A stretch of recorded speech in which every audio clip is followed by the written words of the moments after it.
Hi everybody, I welcome you to Stardust Express. Angelika Simpson is my name. My show is about truth issues, mysteries, new physics, consciousness, metaphysics, health, spirituality, science, music, sacred sites, psychology. Tonight I want to talk about continue to talk about the sarcophagus that has been found in Alexandria. There has been some new development. I would like to let you know that. Then I have gotten interesting information about 10 legendary cities that have proven real. After my talk about all this, I want to give you something nice to do together to improve the state of your eyes, state of your mind, just to give you something really nice to do. I hope you enjoy it. During my show, I invite you to go on the chat, give me some information, ask any kind of questions. It would be nice to have some kind of interaction going. Thank you very much. Good. Last week I talked about the sarcophagus in Alexandria, which there have been so many speculations going around because it was so tall, 2.7 meters long. So people thought there was a giant inside, and from the dating thought it might be Cleopatra inside or Alexander the Great, all these kind of situations. And last week I told you they found 3 skeletons which the Egyptian archaeological specialists thought might be Roman soldiers. The latest development now is that the sarcophagus contained 3 inscriptions. 3 gold sheets have been found. They were about 3 centimeters squares. One image showed an unhooded snake. Snakes were common images in ancient Egypt and were sometimes associated with the goddess Isis. The next image may show the seed pod of an opium poppy. The significance of this enigmatic drawing is still not clear. Opium was popular in Egypt around 2000 years ago, but one cannot be certain what the drawing shows. The experts are saying that opium seems to have been quite widely used in Greco-Roman Egypt for medicinal purposes, but there may be some connection in the ancient mind, at least, between its sleep and dream-inducing qualities and death and rebirth. The third gold sheet seems to show an image of a corn ear or palm branch. Palm branches and ears of corn were symbols of fertility and rebirth in ancient Egypt. The sarcophagus has been dated to 304 BC. The Greeks had conquered Egypt by then, or shall we say Alexander the Great, who was secretly the son of Zeus Ammon, the mystery tradition name for the leader of the Eleusinian mystery cult, who also happened to be pharaoh of Egypt at the time. So Alexander was really imposing his divine right as heir to the Egyptian throne. The 3 golden sheets found in the sarcophagus may hint to the fact that the 3 skeletons found might have been in life initiates into Orphic, Dionysiac, and some ancient Egyptian and Semitic religions. They are placed on or near the body as an amulet. The inscription instructs the initiate on how to navigate the afterlife, including directions for avoiding hazards in the landscape of the dead. and formulaic responses to the underworld judges. The image of the corn ear or palm branch could more likely be an image of a barley bushel, since it is from fermented barley that they speculate kykeon, the hallucinogenic beverage of the Eleusinian mysteries, was derived. It could also explain the other two symbols, opium and snake venom, being two other known hallucinogenics. So this is some more information on the sarcophagus. There is surely more to come, and I will keep you informed. I want to start now with 10 different stories of 10 different legendary cities that prove that what we consider to be legend or mystery could in fact be real. I'm starting today with Greece, the city of Helike, the real-life Atlantis. Homer, who wrote of the legendary city of Helike, which existed in northwest Greece. And this city has been discovered. It was said to share two similarities to Atlantis: an advanced and rich culture, and it had encountered the same tragic fate. Due to its coastal location, Helike was an important economic, cultural, and political center, even joining leaders of 12 neighboring cities in a diplomatic government. One night during the winter of 373 BC, the entire city of Helike was mysteriously obliterated. Some signs of the city's impending doom were recorded, including the appearance of immense columns of flame and the mass migration of small animals from the coast to the mountains prior to the disaster. Likely a major earthquake followed by a large tsunami could have wiped out the city of Helike from the face of the earth. Helike was rediscovered in 1988 by two archaeologists who searched the coastal waters for more than a decade and finally realized it was buried under sand right underneath their feet. The earthquake that befell Helike caused soil liquidation and created a lagoon that over time filled with sediment.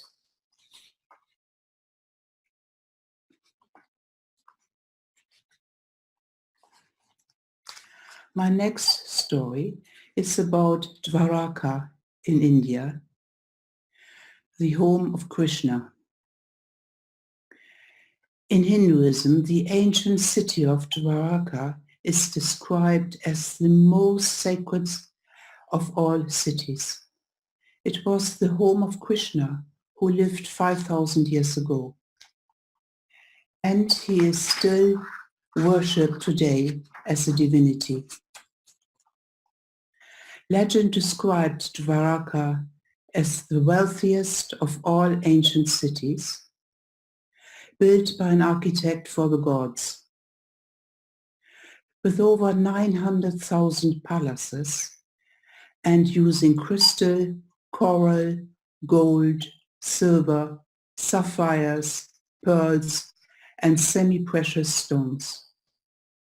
Legend says Krishna demanded that 16,000 houses be built, one for each of his 16,000 queens. In the end, the city was destroyed in a battle, presumably with nature, buildings and walls succumbing to the force of the sea. The description sounds like a tall tale. In 1983, underwater ruins discovered a major ancient seaport matching the description of Dwaraka. Researchers found evidence to support a city of 9,000 years ago, although the oldest part of Dwaraka might have first been built 32,000 years ago, making it one of the oldest known cities on Earth. At its peak, it was one of the wealthiest seaports in the world. Then, sometime in the second millennium BC, collapsed into the sea, just as in the legend. Today, much mystery surrounds Dwaraka. Its excavation is seldom discussed by those living in the area.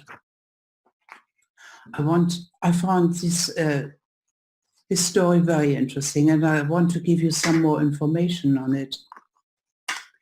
So the holy city of Dwaraka is based in the state of Gujarat at the shores of the Arabian Sea and has a population of 39,000. So it still exists. According to Mahabharata, the ancient Indian epic, it was established by Lord Krishna himself. The present town is understood to be the seventh one at the same place. This is partially confirmed by layers of ruins found underground. There is a legend of how Dwaraka was destroyed in around 3100 BC. After defeating and killing his uncle Kansa, Krishna decided to migrate with his people from Mathura to Dwaraka with the purpose of establishing a new city. According to the legend, he reclaimed 96 square kilometers, which means 37 square miles of land from the sea to do it. It is said that to build the city, Krishna summoned Vishvakarma, the architect of demigods, who supposedly constructed Dwaraka in a single day. In Mahabharata, we find many detailed descriptions of Dwaraka. The city was filled with the sounds of birds and bees flying about the parks and pleasure gardens, while its lakes, crowded with blooming Indivara, Amboja, Kalara, Kumuda, and Utpala lotuses, resounded with the calls of swans and cranes.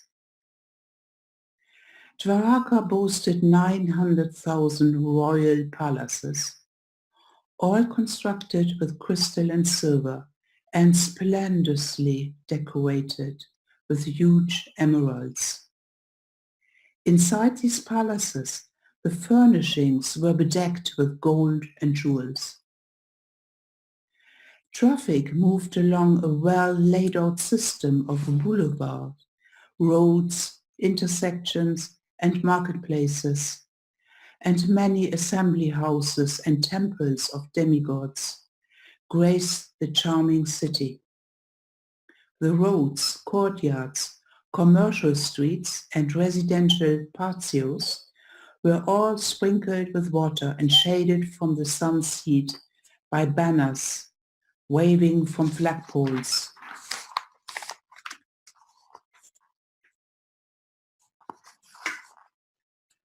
And a description now of how Dwaraka was destroyed.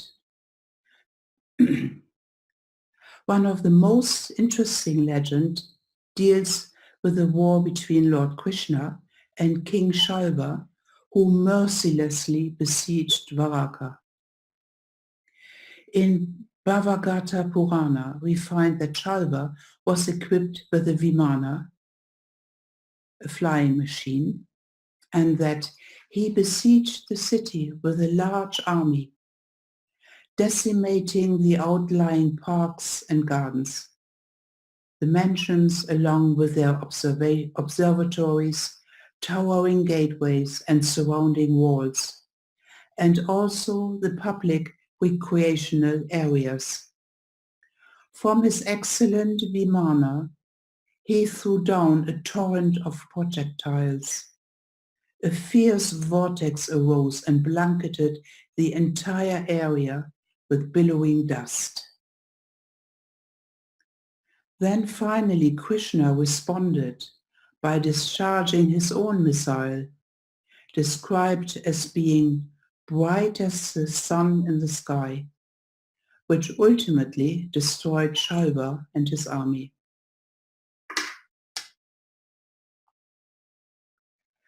According to Mahabharata, after the Kurukshetra war, during which this high-tech battle took place, the city was flooded and submerged by the Arabian Sea. Here's an account of Arjuna, the most famous of Krishna's disciples. The sea, which has been beating against the shores, suddenly broke the boundary that was imposed on it by nature. It rushed into the city, coursing through the beautiful city streets, and covered up everything in the city. I saw the beautiful buildings becoming submerged one by one. In a matter of a few moments, it was all over. The sea had now become as placid as a lake. There was no trace of the city. Dwaraka was just a name, just a memory. The Vishnu Purana also mentioned the submersion of Dwaraka, stating, "On the same day that Krishna departed from the earth, the powerful dark-bodied Kali age descended.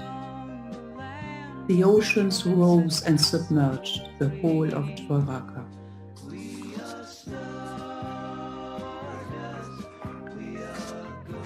I've got here to show you the ruins that have been found that were the ancient city of Dwaraka underwater. And here you can see where the arrow points the original place where it had been located.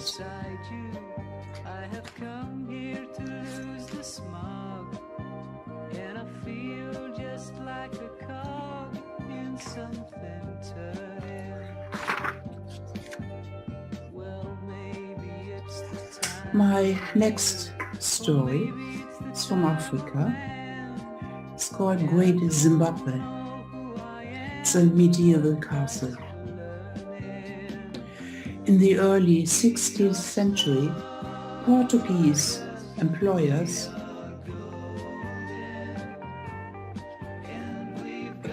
explorers shared legends they had heard about a castle in the jungle of Africa. The natives told them that a stone fortress towered over the trees in the land they have known as Zimbabwe. The locals did not know who had built it. It was in such an unlikely location that it did not seem possible to be the work of man. For centuries, Europeans thought Zimbabwe was just a fabricated story. Then, around 1876, German explorers discovered it and found castles of stone with more than 11 meters height, made in 900 AD by an African civilization that had been forgotten in time. A civilization somehow incredibly connected with the outside world. Inside the fortress, explorers found artifacts from all around the world. Arab coins, Persian pottery, even relics from the Chinese Ming dynasty. The significance of Great Zimbabwe is more than the castle itself. It is proof that an African civilization that was historically forgotten traded with cultures as far away as China.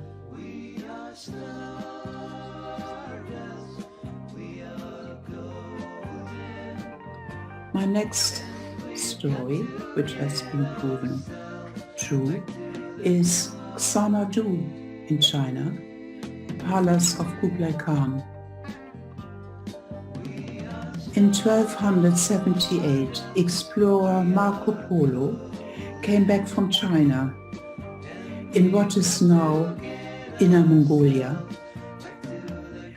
He brought incredible descriptions of what is now Kublai Khan's empire.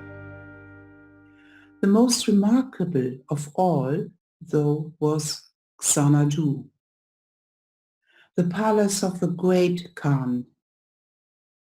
Xanadu, Marco Polo said, was a marble palace surrounded by a massive 26-kilometer wide park that was filled with fountains, rivers, and wild animals. There it is said the Khan kept 10,000 pure white horses in a golden palace guarded by dragons. It was a paradise on earth. The palace was destroyed by the Ming army in 1369, long before other Europeans had a chance to see it. As centuries passed, Xanadu became a myth. Poets wrote about it. It became little more than the stuff of imagination. Then, in 1872, Kublai Khan's palace was found by a British diplomat with the marble entirely still intact. Marco Polo was not exaggerating. The great Khan's home was twice as big as the White House, surrounded by a massive park that appeared to have contained a huge menagerie of wild animals from around the world, as described in the legend. The dragons were statues on top of the pillars. Some of these were one of the few things archaeologists managed to successfully preserve.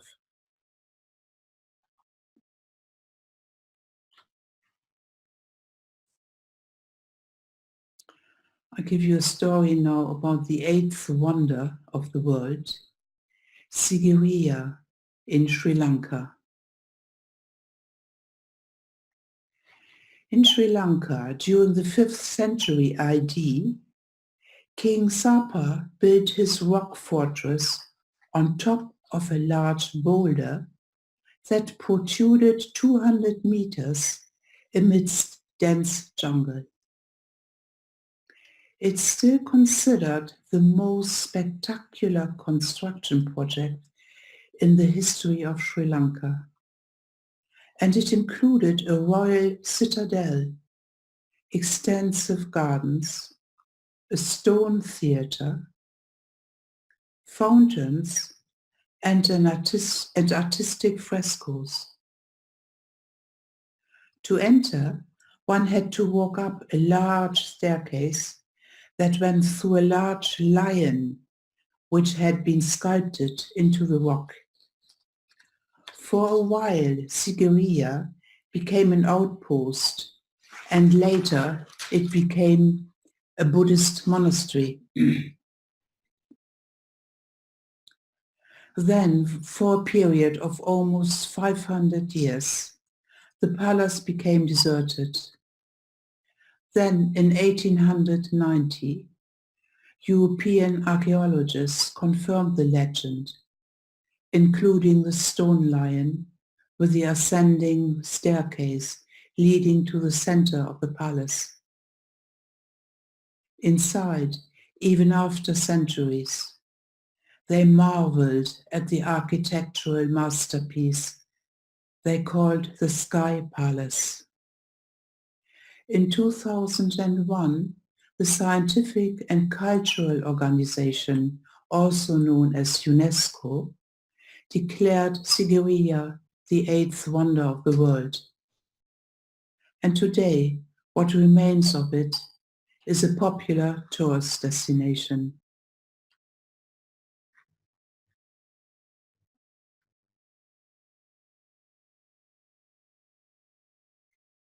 My next story, Leptis Magna, the Roman city buried in sand.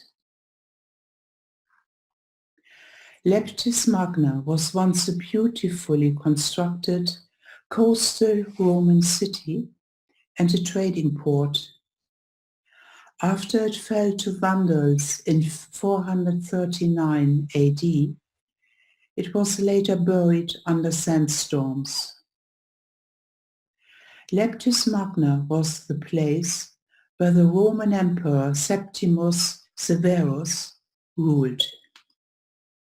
He expanded the city to become one of the most important ports of the empire. When Rome fell, Leptis Magna fell too. It was pillaged by Arab invaders and was then completely forgotten as it became buried under the desert sands. Leptis Magna remained buried for 1,200 years. Until the 9th century, archaeologists found it almost perfectly preserved. To their delight, they didn't just find traces of pottery and tools, they were able to unearth the entire city. Leptis Magna still has an amphitheater, a basilica, and an area for a circus, all amazingly well preserved by the sand. It looks similar to how it would have appeared when the city was inhabited. Some have said when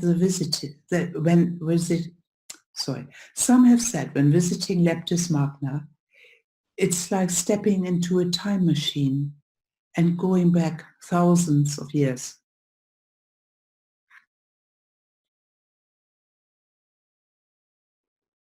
My next story is about the Vikings.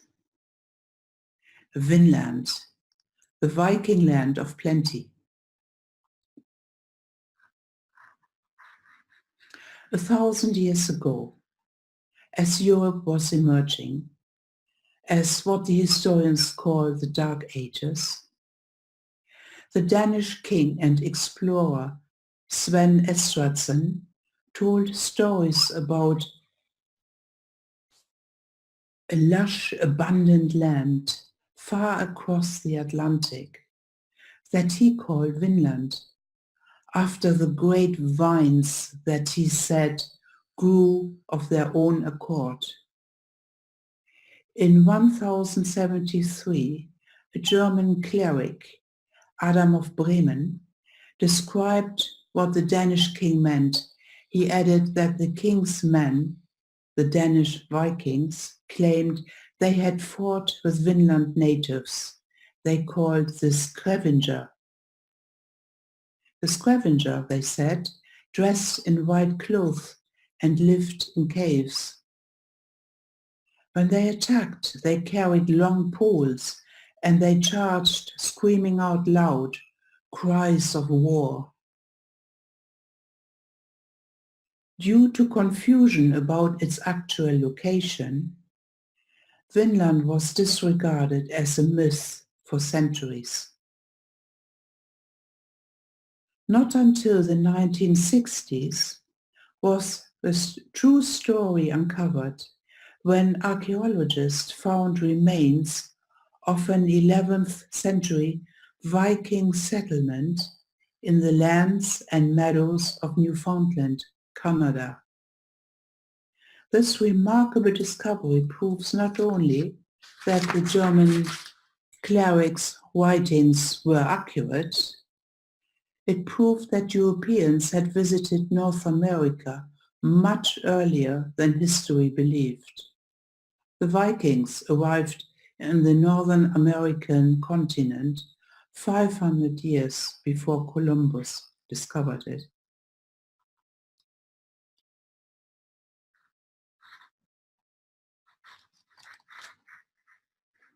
My next story is from Egypt. Heraklion, the drowned Egyptian city. The city of Heraklion appears in almost every Greek myth. It was the city where Hercules took his first steps into Africa, where tales were told before the Trojan War. And like most myths, we have no idea where or if it really existed.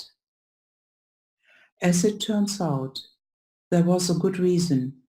It was underwater. About 2,200 years ago, Heraklion was likely hit by a massive earthquake plus tsunami in the Egyptian coastline. It appeared undisturbed for centuries under the ocean of the north coast of Egypt. In 2001, an archaeologist searching for French warships underwater stumbled across what appeared to be a sunken city. Divers resurfaced with a strange rock from the ruins. They realized they found the remains of an ancient Greek statue. Archaeologists dug through layers of sand to uncover a surprisingly well-preserved city, with all the treasures still intact.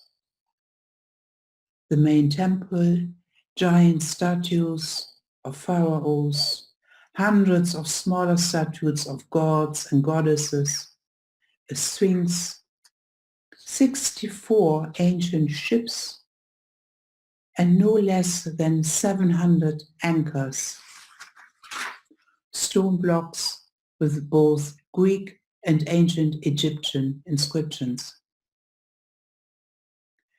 Dozens of sarcophagi and gold coins and other items made from bronze and stone. Divers even found large slabs with hieroglyphics.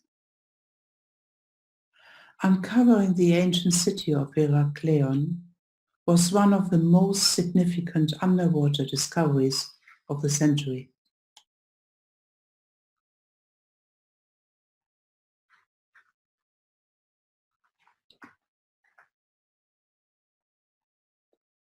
Moving on to Colombia.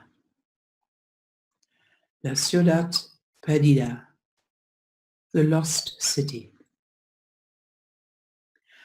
Around 1,300 years ago, an ancient tribe in South America called Tairona built wooden structures upon stone that descended into the Sierra Nevada.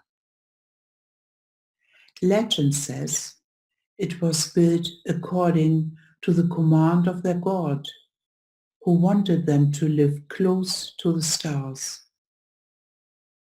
It was inhabited by several hundred years, wiped out when the Spanish conquistadors brought disease that spread throughout the region.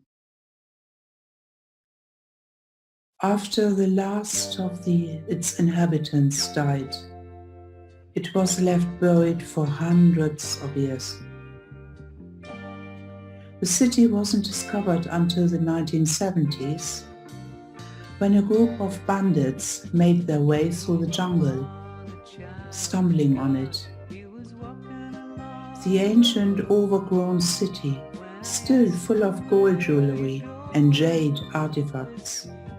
Half of it was found and sold on the black market, where they came to the attention of archaeologists. Soon the government stepped in to protect what is only known as the Lost City. After nearly 500 years of being hidden in the jungle.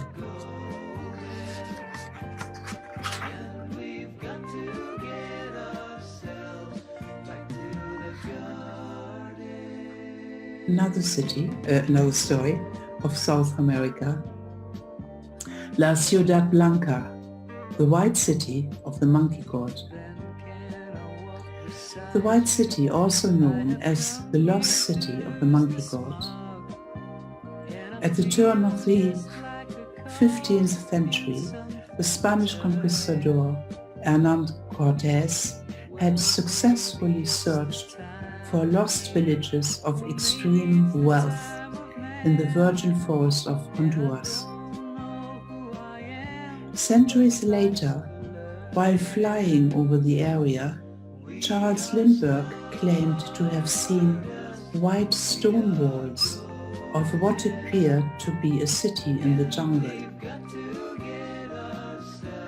Then, in 1931, an American adventurer and spy named Theodore Maud returned with artifacts from the area and an elaborate story of a unique temple among the hidden ruins.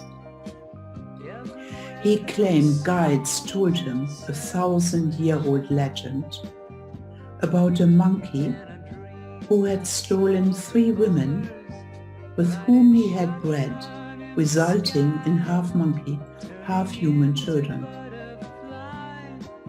Maud described in detail stone effigies of monkeys in a temple with a large stone deity bearing the image of the monkey god himself. But he never revealed the precise location of his find, claiming he feared it will be looted. Maud then died by apparent suicide before he could return to Honduras. Meanwhile, someone found his journals and revealed that the true intention of his travels was to find gold, adding further confusion to his credibility and controversy as to the true existence of this lost city. Although various surrounding areas were being excavated, the lost city of the monkey god remained a legend. Until very recently, in 2012, new aerial technology called LiDAR, light detection and ranging, revealed the shape of ruins over a mile in the dense area of the jungle. Exploring it, expeditionist Douglas Preston found sculptures of the base of an earthen pyramid.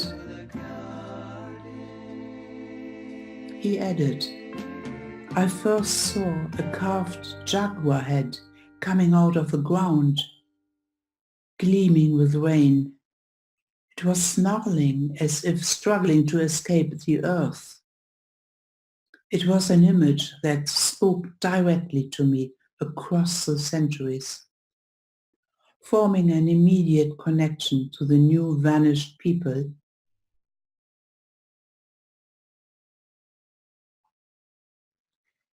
Confident, accomplished, and formidable. On the ancient mounds, enveloped in the mist, I could almost feel the presence of the invisible dead. The discovery came at a great price. Dangerous drug cartels and deadly snakes aside, many of Preston's team went home to discover they had attracted a deadly flesh-eating parasite. Archaeologists have since discovered its extensive plazas, mounds, earthen pyramids, and finely carved artifacts from this mysterious culture, about whom we know very little.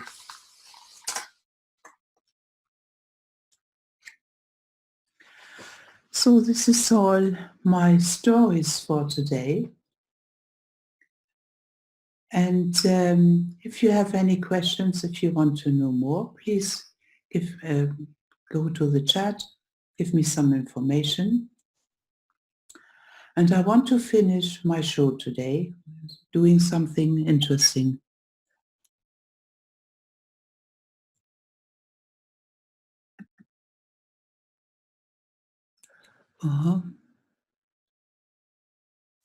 Yes, very good question. The question is where you can find out more about the cities I spoke of. There is the city of Dwaraka. I found a very interesting article in Nexus magazine explaining it. And the other cities I spoke about, I found videos on YouTube and put it together. I wrote it down, wait a minute.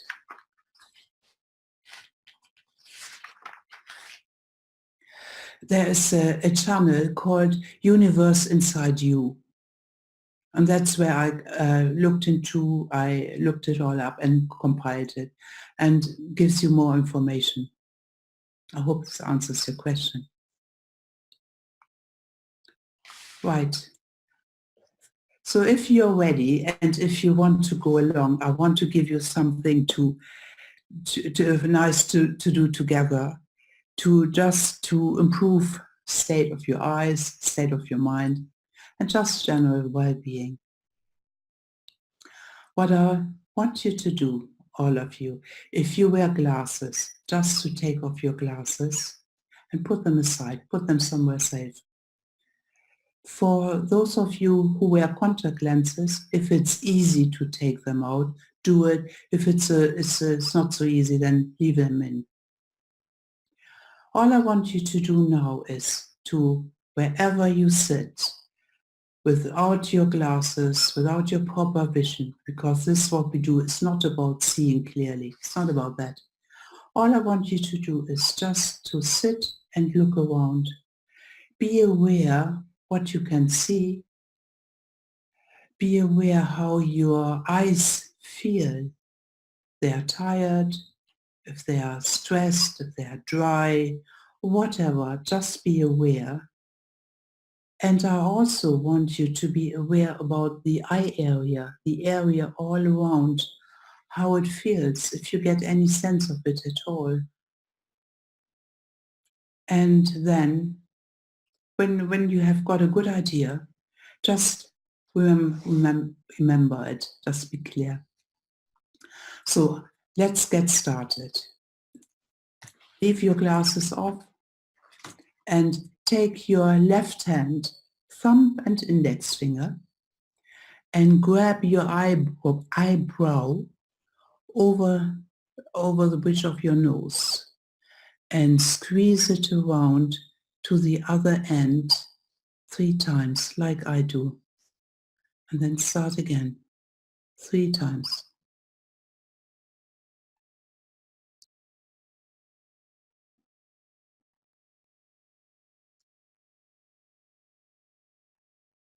When you have finished, do the same with the other side 3 times.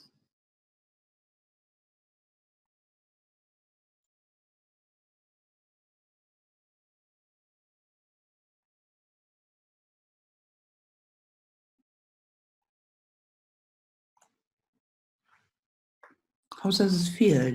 Do you feel anything? Do you feel some sensations here in behind your eyebrows or anything? Just be aware. Now I want you to lift your eyebrows up and down, like I do.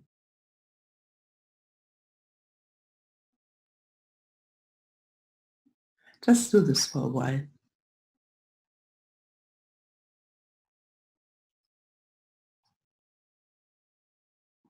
Okay, then stop.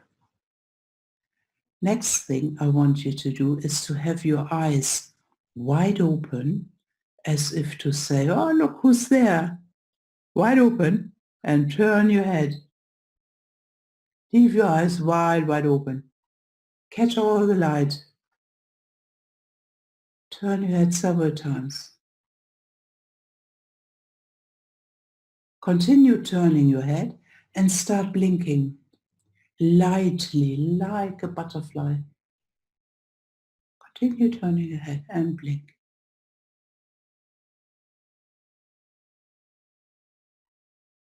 And stop. And now I want you to squeeze your eyes. I show you what I mean.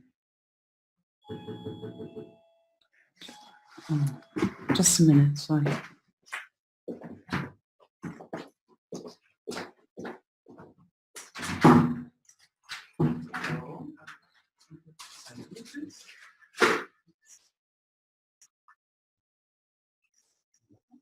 Thank you very much. Goodbye.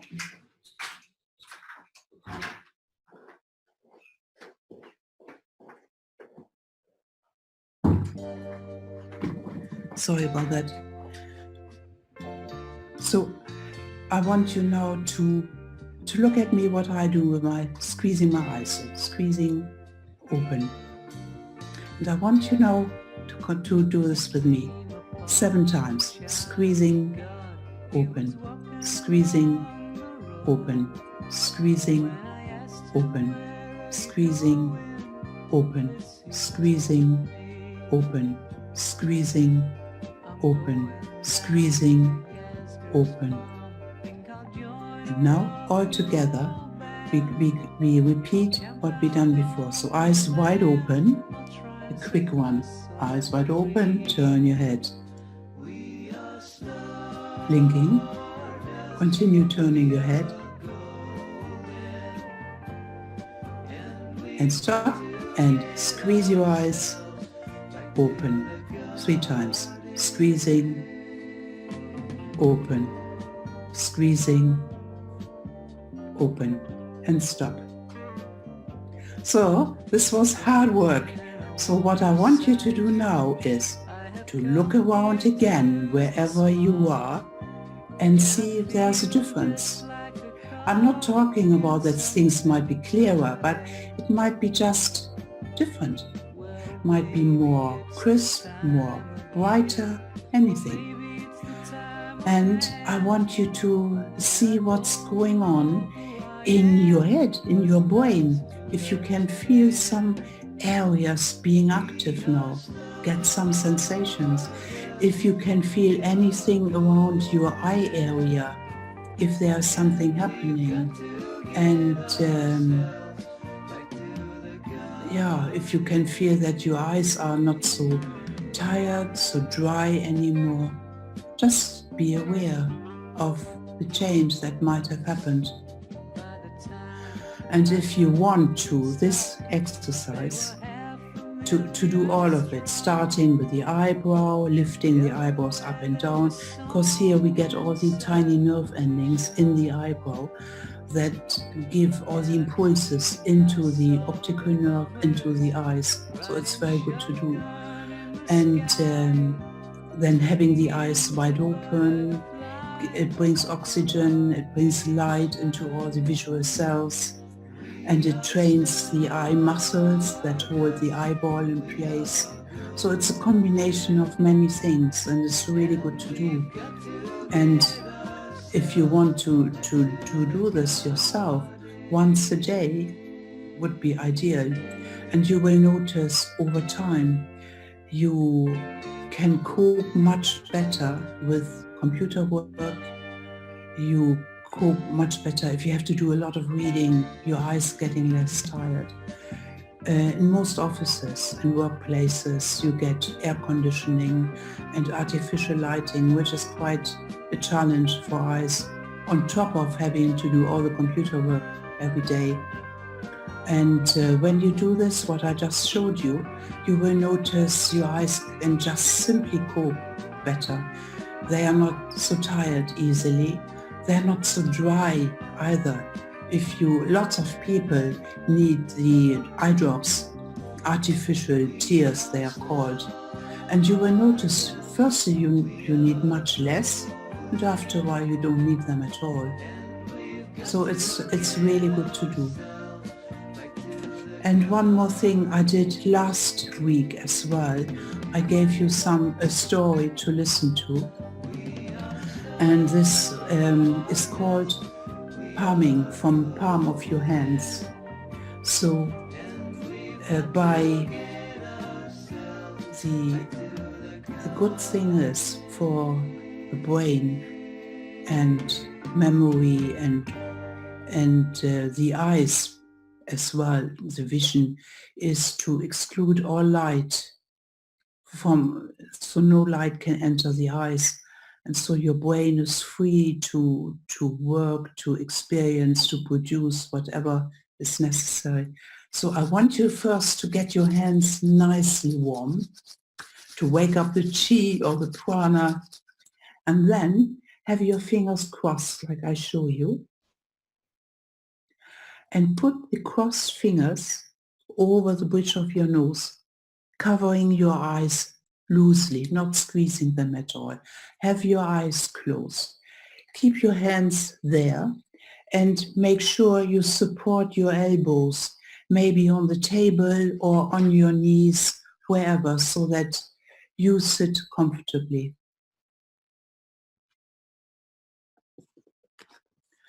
And while you're sitting there with your eyes closed and your hands covering your eyes so that no light can enter, just be aware of what you can see. If it's all black, or if there's some light floating around, some gray. Some people say it reminds them of the old ancient television screens when the program was gone and you had this black and white, this kind of flickering. So people describe that as well, that they see that. And just be aware of whatever you see. And be aware if you can get a sense of space in front of you, space to your side, whatever, just be aware.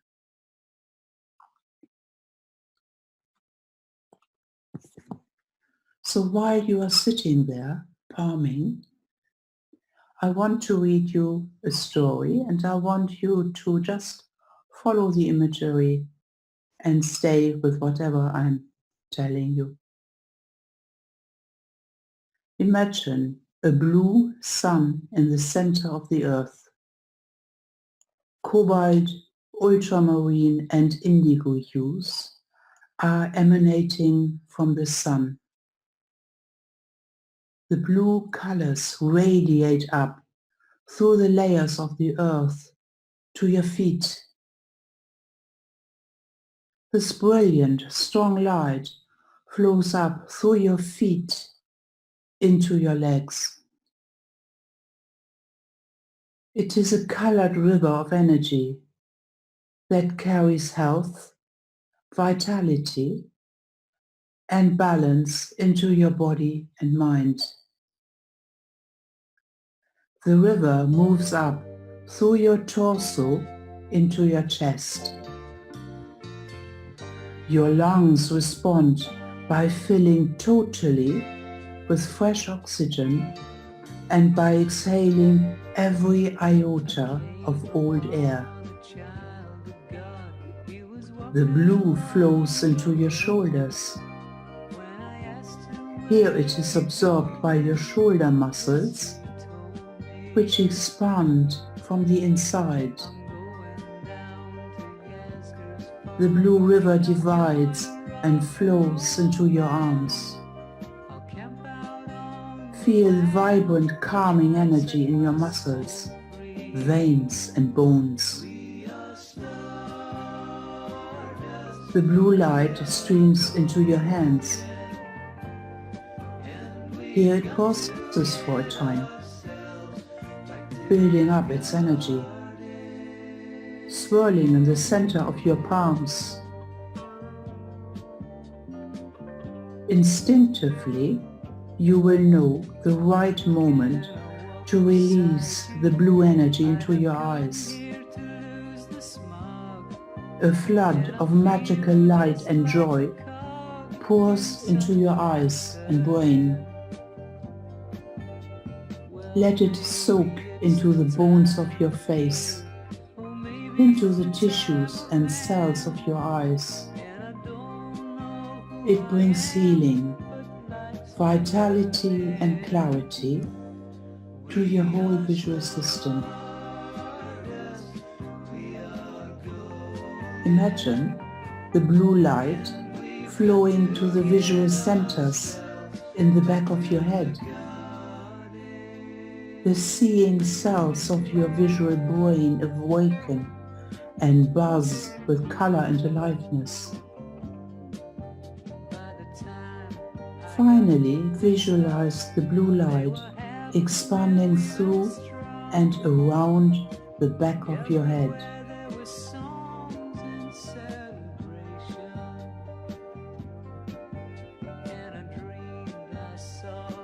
This blue image in your body, in your head, just stay with it for a while.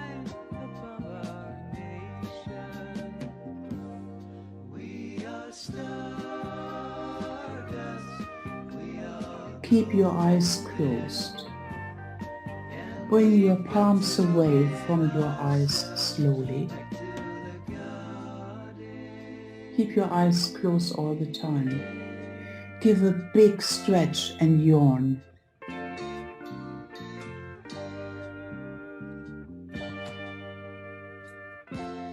And leave your eyes closed, please. Imagine that you have got a magic nose, of course, and you put a magic feather at the tip of your nose. And with your eyes closed and with your magic nose and feather, I want you to tickle the room around you. Tickle all over, wherever you can reach. Tickle all around you.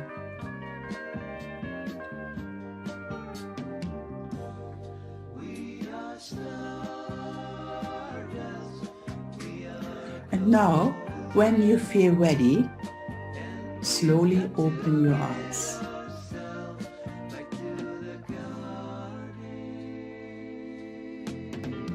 And again, as before, wherever you are sitting, look around and see how it feels now, how you feel inside, how your body feels, how your brain feels, how your eyes feel, everything.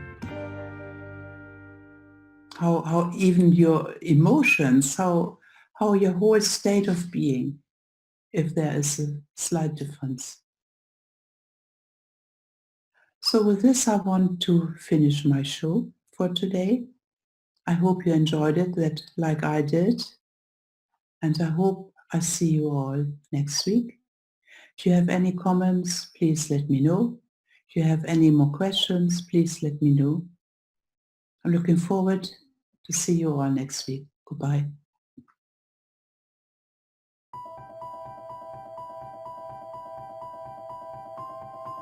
Humanity has been on an epic journey of discovery, learning the truth about the world we live in.